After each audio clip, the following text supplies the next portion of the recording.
Today we're doing a rescue mission. I had a message from somebody on Facebook in my local community who had a absolute explosion of lots of platy fish and has now got a tiny little tank full of about 15 fry. She's asked me if I can come and take them.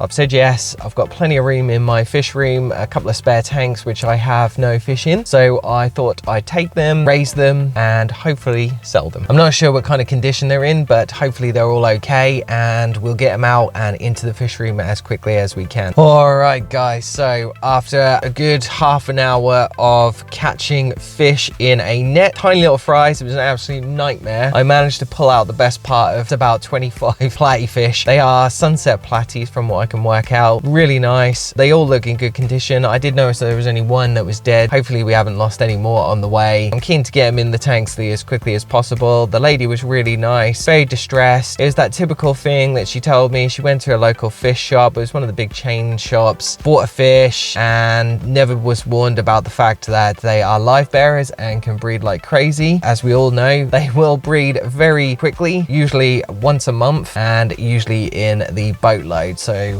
it could be between 50 and 100. It's always one of those ones. It's again what I've talked on many times before about the fact that live bearers are not great beginner fish. Yes, they're very hardy, but they are outweighed by the quickness that they breed, and I think that causes more distress on people than if somebody was to go out and buy a goldfish, for example. I'm not a big fan of goldfish in aquariums, but I'm just saying there's at least less stress there than there is when you get a aquarium full of 30 odd fish or 50 or 100 in a tiny little tank, and then that instant panic about what to do. Again, no help from anybody, so I stepped in, gave my own advice and personal opinions. Fingers crossed everything's okay. I think I got all of hers. She's very happy now. I've got a boatload of fish, so I'm keen to get them in the shed, so let's get to it. All right, guys, so here's my haul, as you will.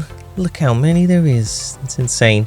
As you can see, there is one dead, unfortunately, there, and this was the male culprit. So we're going to get these guys into one of my tanks. I have a tank free at the moment. It used to hold my guppies. Now I'm going to put them in that tank.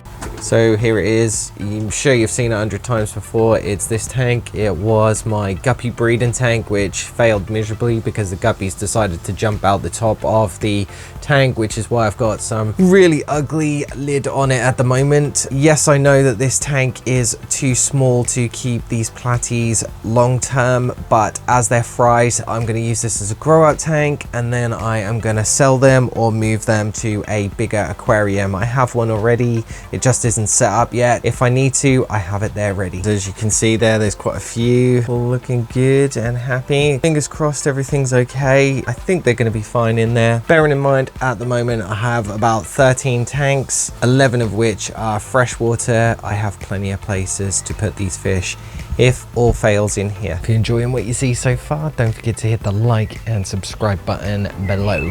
Hope you enjoyed this video. I'll keep you updated as we go along the journey and as the fish grow up and I sell them on. If you like this kind of content, make sure you hit this link right here for more.